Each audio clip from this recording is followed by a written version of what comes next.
Salamlayıram hər birinizi, kanalıma xoş gəlmisiniz.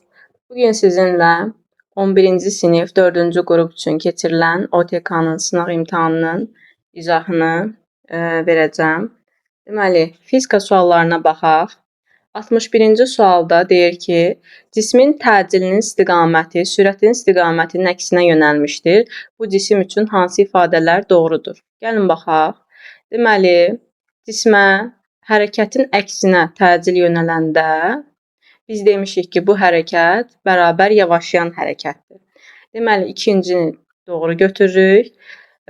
Əvəzləyici sıfıra bərabər ola bilməz, çünki burada təcil var. Cisim düz xətlə hərəkət edir. Bəli, cisim düz xətt üzərində hərəkət edir. Ona görə də 2, 4 doğru cavabdır B variantı. 62. Yerdən şaqili yuxarı atılan cismə uçuş müddətində hansı qüvvələr təsir edir? Tutaq ki, mən cismi yerdən yuxarıya doğru hər hansı bir V sürəti ilə atmışam.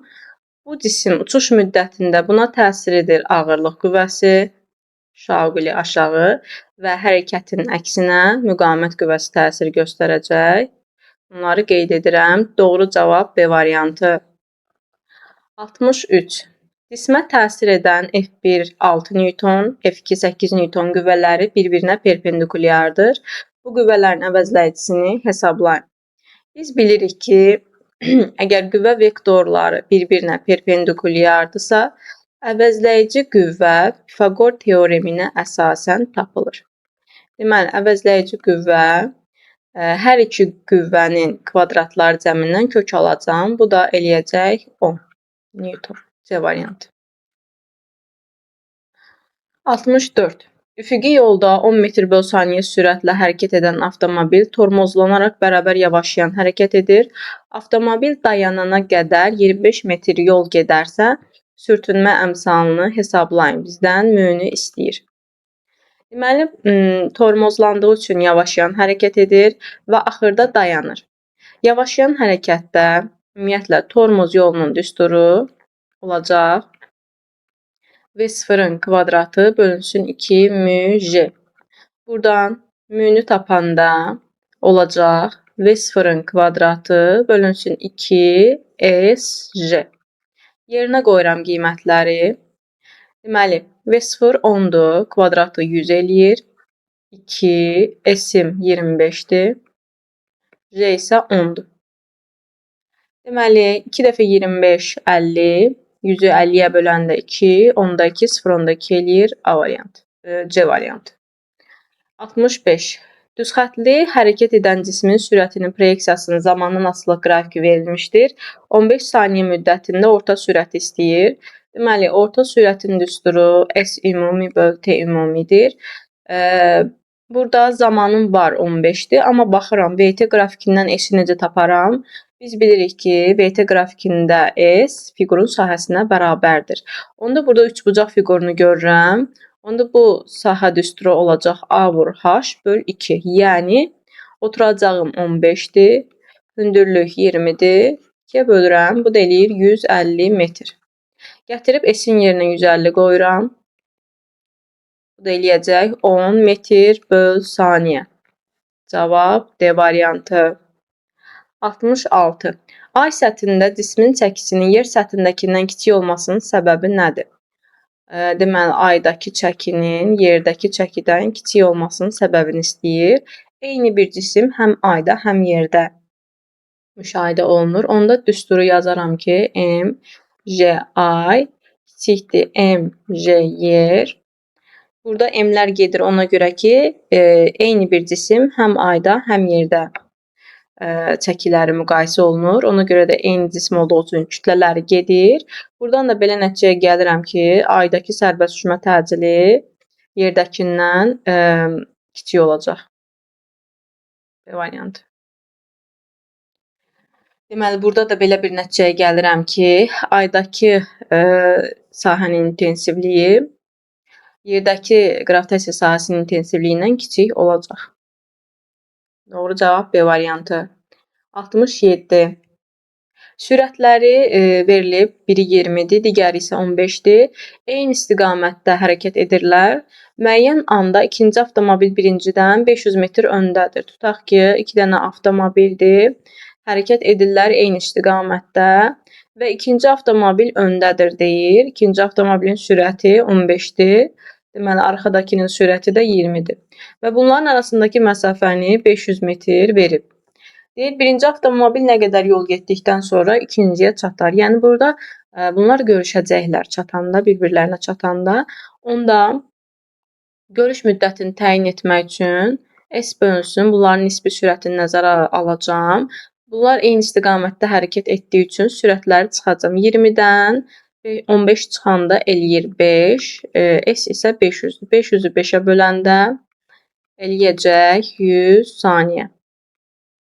Deməli, müddəti tapdım, amma məndən birinci avtomobil nə qədər yol gedər deyir. Onda S1 bərabərdir V1 vur T yazaram. V1 20-dir, T isə 100-dür. Deməli, 2000 metr edir. 2000 metrimdə kilometrə çevirəndə 2 kilometr edir. 68-ə baxıram. Uzunluğu 30 santimetr. Deməli, 0,3 metrdir. Yük asanda 0,4 metrə gələr, uzandı. Yayın sərtliyini verib. Yayda yaranan elastik qüvvəsini istəyir. Elastik qüvvəsi K delta X-dir. Burada bu uzanmalar arasındakı fərq 0,4-dən 0,3-ü çıxanda 0,1 edir. Onda 200 vurulsun 0,1. Yəni, bu da eləyəcək 20 Newton. D variantı. 69. Eyler-Venn diaqramında uyğun bəndləri müəyyən edin.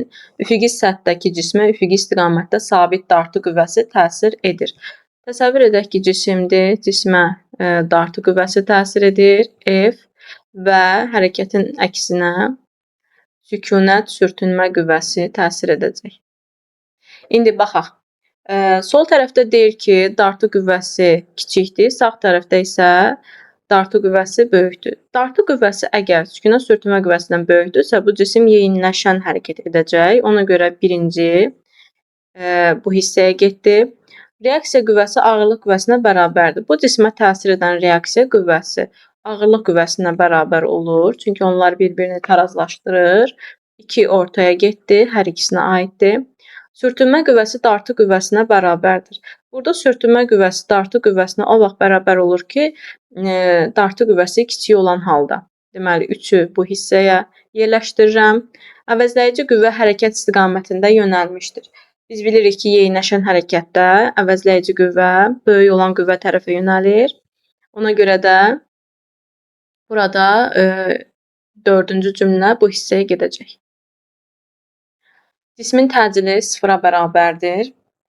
Burada təcil o vaxt 0-a bərabər olur ki, biz 3-cü cümlədə qeyd elədik ki, sürtünmə qüvvəsi dartı qüvvəsinə bərabərdir. Burada bərabər olduğu üçün cismin təcili 0-a bərabər olacaq. Deməli, 3 və 5 birinci hissəyə getdi, C variantı. 70. Radiusu R olan çevrə üzrə bərabər sürətlə dövr edən cisim yarım period müddətində, deməli zaman periodun yarısında yer dəyişməni istəyir. Biz bilirik ki, yarım periodda cisim çevrənin yarısını qət edir, A-dan B-yə gəlir və yer dəyişmə də cismin başlanğıc və son nöqtəsini birləşdirən istiqamətlənmiş düz xətt parçası olduğu üçün A-dan B-yə qədər olan məsafə olacaq 2R. Bu da C variantını verir. 71. Çevrə üzrə sabit sürətlə dövr edən cismin xətti sürətini dəyişmədən, yəni V-miz dəyişmir. Onun mərkəzə qaçma təcilini necə artırmaq olar? İndi mən düşünürəm ki, mərkəzə qaçma təcilinin V ilə olan düsturuna baxım. Məsəl üçün, V kvadratı böl R. V-miz sabitdir, A ilə R tərs asıldı. Təcili artırmalıyamsa, məsafəni, daha doğrusu radiusu azaltmalıyam. Radiusu azaltmaq D variantı. 72. Düzxətli hərəkət edən cismə təsir edən qüvvələrin əvəzləyicisi 0-a bərabərdir. Deməli, yer dəyişmənin proyeksiyasının zamandan asılılığını istəyir. Deməli, əvəzləyici qüvvə o vaxt sıfır olur ki, cisim bərabər sürətli hərəkət edərsə. Bərabər sürətli hərəkətdə də S-in düsturu VT. S ilə T düz asılı olacaq A variantı. 73. Yerin süni peykinin dairəvi orbitinin radiusunu 2 dəfə artırdıqda onun mərkəzə qaçma təcili. Deməli, J-nin düsturundan istifadə edirəm. J, JM bölünsün R kvadratı. Bu 2 dəfə artanda, digəri isə 4 dəfə azalacaq. Çünki tərs kvadratik asılıdır. A variantı. 74. Dinamometrin iş prinsipi bilirik ki, Hooke qanununa əsaslanır. Y variantı. 75. Cismin yer dəyişməsinin proyeksiyasının zamandan asılılıq tənliyi verilib. Sürətin zamandan asılılıq tənliyini istəyir. Biz bilirik ki, sürət yer dəyişmədən bir tərtib törəməsinə bərabərdir. Mən bu ifadədən törəmə alsam, 20T-nin törəməsi 20 verir. 4T kvadratın törəməsi də 8T verir. Yəni 20 çıx 8T ifadəsi bizə sürətin proyeksiyasının zamandan asılılığını verəcək. 76. Planetin səthi yaxınlığında dövr edən süni peykin sürəti hansı kəmiyyətlərdən asılıdır? Deməli, sürətin düsturunu yazıram. J, M böl R. Deməli, planetin kütləsindən asılıdır, planetin radiusundan asılıdır. 2, 3 doğru cavabdır C variantı. 77. 40 qram kütləli, deməli bunu kiloqrama çevirsəm 0,4 kiloqram olacaq. Tarazlıq vəziyyətindədir, buna da fikir vermək lazımdır. Ağırlıq qüvvəsini və ipdəki gərilmə qüvvəsini hesablayın. Tutaq ki, ipdən cisim asılmışdır, bu cisimə təsir edir ağırlıq qüvvəsi və dayağa doğru gərilmə qüvvəsi təsir göstərir. İndi burada tarazlıqda olduğu üçün gərilmə qüvvəsi elə ağırlıq qüvvəsinə bərabərdir. Ağırlıq qüvvəmiz də 0,4-ü ona vuranda 0,4-ü ona vuranda 0,4 edir. Deməli, gərilmə qüvvəsi də 0,4 Newtona bərabərdir. Hər ikisi 0,4 Newtondur C variantı. Daha sonra 78. O mərkəzindən keçən ox ətrafında 5 saniyə üstü -1 tezliklə dövr edən diskin üzərindəki K nöqtəsinin xətti sürəti M nöqtəsinin xətti sürətindən 15 metr/saniyə böyükdür. Deməli, K nöqtəsinin xətti sürəti M nöqtəsinin xətti sürətindən 15 metr/saniyə böyükdür. Diskin radiusunu istəyir, yəni RK-nı istəyir bizdən. Tezliyimizi də veribdir.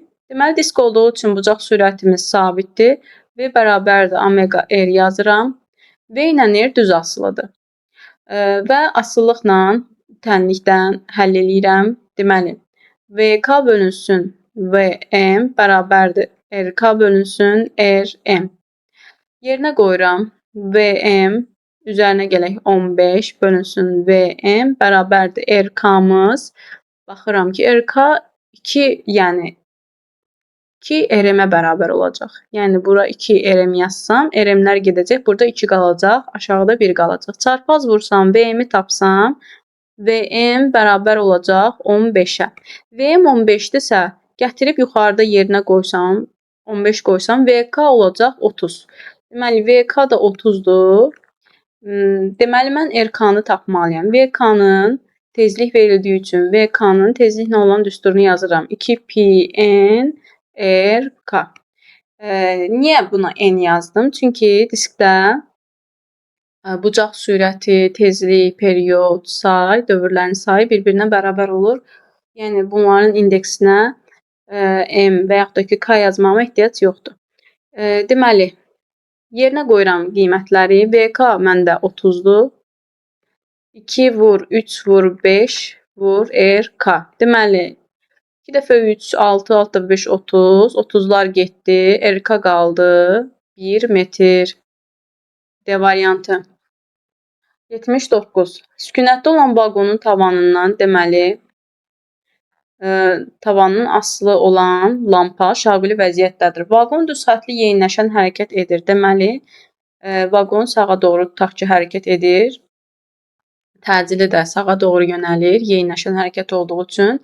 Və bu cisim ətalətliliyini qorumağa çalışır. Bu cisim sağa doğru hərəkət etdiyi üçün əvvəlki vəziyyətinə qayıtmağa çalışır. Yəni bu formada yönəlir. Deməli, hərəkət istiqamətinin əksinə əyilər Y variantı. 80. Hansı ifadələr doğrudur? Əgər cismə yalnız bir qüvvə təsir edirsə, onda cisim. Tutaq ki, cisimdir, düz xətt üzərində cisimdir, bir dənə qüvvə təsir edir. Deməli, qüvvə varsa, cisim tədricən hərəkət eləyir. Bir qüvvə təsir edir çünki. Məsəl üçün, başqa qüvvə də olsaydı, bunlar bir-birini tarazlaşdırsaydı, tədricən hərəkət etməyə də bilərdi. Amma sırf bir qüvvənin təsiri nəticəsində hərəkət eləyir. Sonra dəyişən sürətli, təcili hərəkət ilə dəyişən sürətli hərəkətdir. 1, 2 doğru cavabdır, B variantı. Deməli, 81. Qravitasiya sabitinin vahidi. Qravitasiya sabitinin vahidi bilirik ki, Newton vurulsun metr kvadratı bölünsün kiloqram kvadratı. A variantı. 82. İpə bağlanmış cisim sürtünməsiz mail müstəvi boyunca yuxarı sabit sürətlə qaldırılır. Deməli, mail müstəvi çəkirəm. Cisim. Tutaq ki, hər hansı bir cisim yerləşdirdim. Yuxarıya doğru qaldırılır. Tutaq ki, yuxarıya doğru qaldırılır. Bu zaman ipdəki gərilmə qüvvəsi ağırlıq qüvvəsindən kiçikdir. Deməli, gərilmə qüvvəsi dayağa tərəf yönəlir. Ağırlıq qüvvəsi, bunların istiqamətini çəkirəm. MJ aşağıdır. MJ-nin toplananlarını yazıram. Bura MJ kosinus alfadır.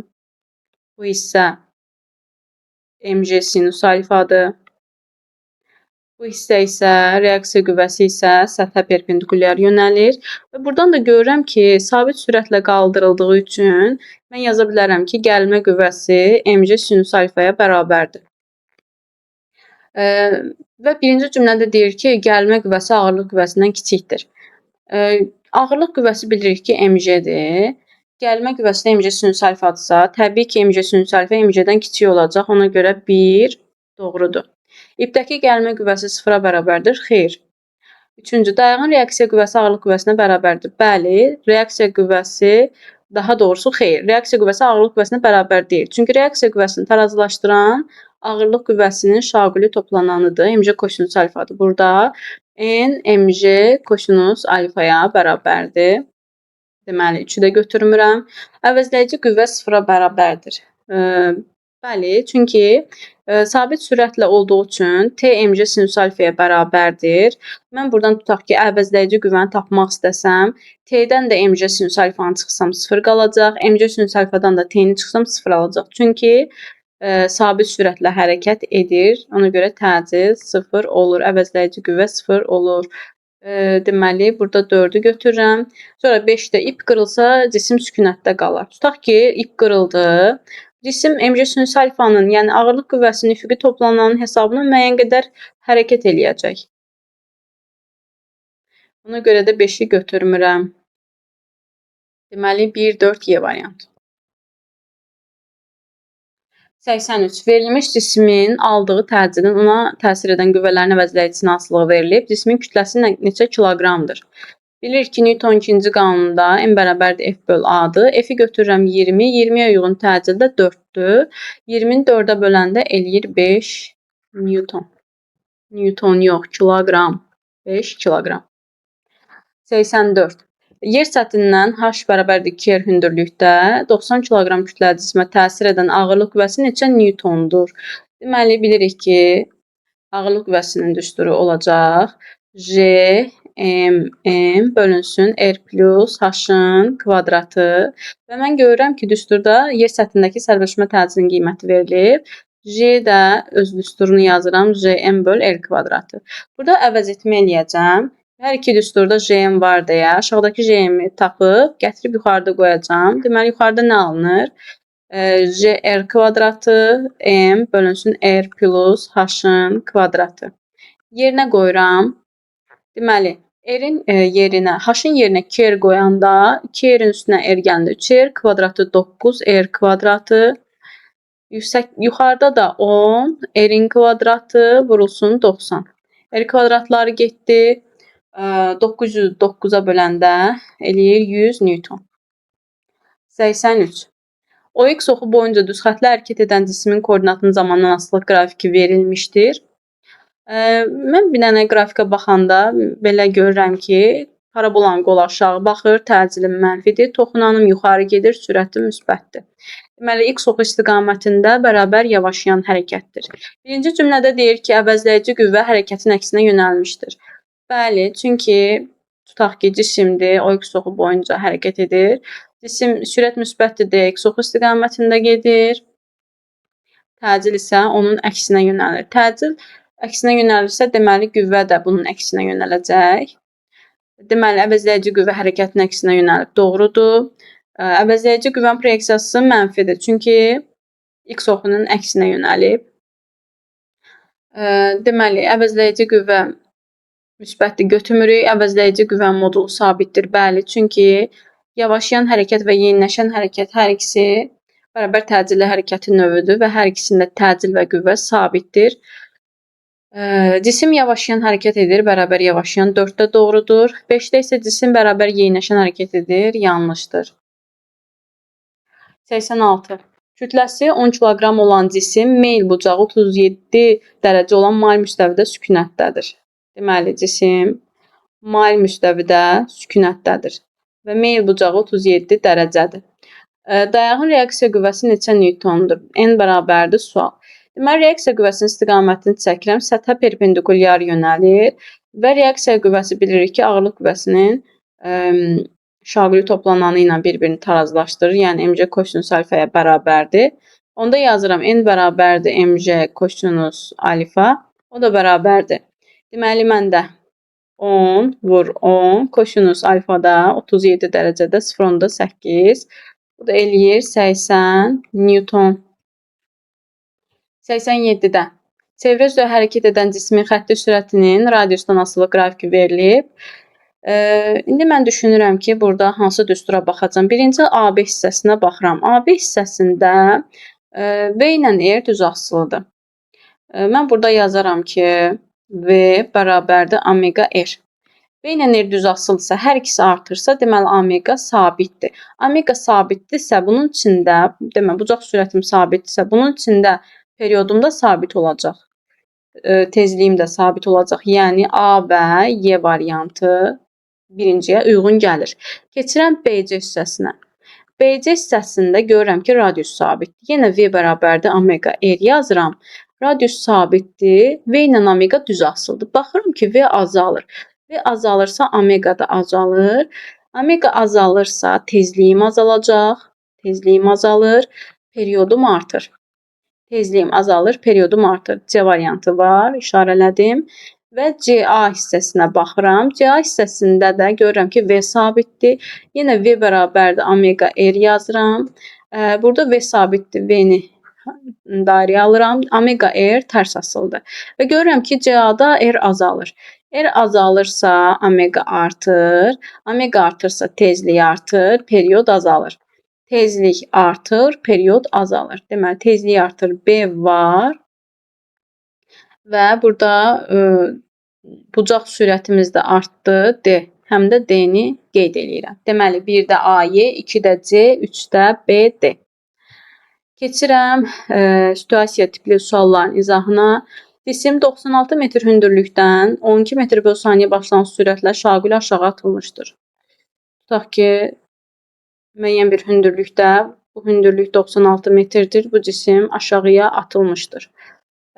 Və müəyyən bir başlanğıc sürətlə atılıb. Düşmə müddətində cismin təcili, deməli, A-nı verib bizə. 6 metr bölü saniyə kvadratı olmuşdur. 88-i oxuyuram. Cismin sürətinin zamandan asılı qrafikini koordinat oxları üzərində müvafiq qiymətini qeyd etməklə çəkin. Deməli, sürətin zamandan asılı qrafikini çəkməliyəm. Başlanğıc sürəti bilirəm ki, 12-dir. Qeyd edirəm 12. Və təcilin qiymətini verib. Mən bilməliyəm ki, zamanı tapmalıyam əvvəlcə. S bərabərdir V0T üzərinə gələk AT kvadratı böl 2 yazıram. İndi qiymətləri yerinə qoyanda 96 bərabərdir 12T üzərinə gələk. A-nı yerinə 6 qoyanda 3 ilə ixtisar gedir. Daha doğrusu 2 ilə ixtisar gedir. 3T kvadratı qalır. Hər tərəfi 3-ə bölərəm. T kvadratı üzərinə gələk 4T. çıxılsın. Deməli 32 bərabərdir 0. Diskriminantı həll edib t-ni taparam.